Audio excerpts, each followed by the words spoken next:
بھارتی فوجی قیادت کی بوکھلاہٹ ان کی مسلسل عسکری ناکامیوں سے عبارت نظر آتی ہے۔ بھارتی آرمی چیف کا تازہ بیان بھی کسی مزاحیہ بھارتی فلم کے مکالموں سے ملتا جلتا ہے۔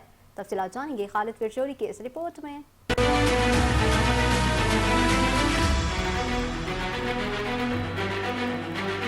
1.0 تو دیکھیے، میں تو یہ کہنا چاہوں گا کہ مووی شروع بھی نہیں ہوئی تھی، صرف ایک ٹریلر دکھایا گیا تھا۔ کیا ہمارے پاس ساز و سامان ہے اس لڑائی کو لڑنے کے لیے؟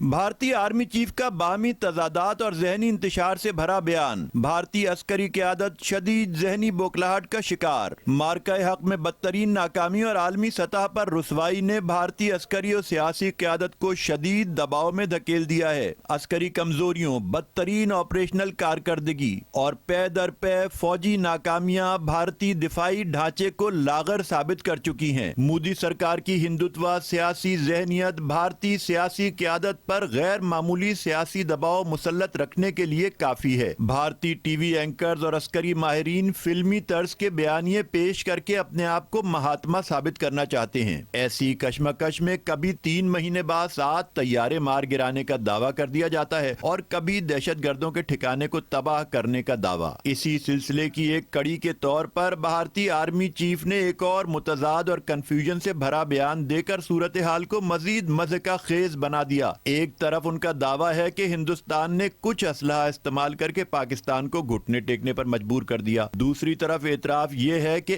ایسی جنگ جیتنے کے لیے مزید اسلحہ خریدنا پڑے گا۔ یہ تضاد بھارتی عسکری قیادت کی بوکھلاہٹ، ناسمجھی اور عدم تیاری کا ثبوت ہے۔ آپریشن سندور میں جھوٹی فتح کے ڈھول پیٹنے والے بھارتی آرمی چیف دراصل اپنی خفت مٹانے اور اندرونی انتشار سے توجہ ہٹانے کی کوشش کر رہے ہیں۔ چانکیہ ڈیفنس ڈائیلاگ میں جنرل اپیندر دویدی کا دھمکی آمیز مگر کمزور بیانیہ بھی اسی پریشانی کا اظہار ہے، جس میں وہ اعتراف کرتے ہیں کہ آپریشن سندور میں تو صرف ٹریلر دکھایا گیا، فلم تو ابھی شروع بھی نہیں ہوئی، اور پھر بھارتی آرمی چیف اگلی ہی سانس میں اپنی دفاعی کمزوریاں کھول کر رکھ دیتے ہیں۔ فرماتے ہیں، کیا ہمارے پاس طویل جنگ کے لیے کافی ساز و سامان اور ہتھیار ہیں؟ اگر نہیں تو فوری تیاری کی ضرورت ہے۔ یہ اعترافات بھارتی فوج کی کمزور پیشہ ورانہ صلاحیت، نااہل سیاسی قیادت اور ناکام دفاعی منصوبہ بندی کے زندہ ثبوت ہیں، اور ساتھ ہی اس حقیقت کا اظہار کہ بھارتی عسکری قیادت اس وقت پالیسی، حکمت عملی اور تیاری تینوں محاذوں پر شدید ذہنی انتشار سے گزر رہی ہے۔ خالد فرشوری، 5 نیوز، کراچی۔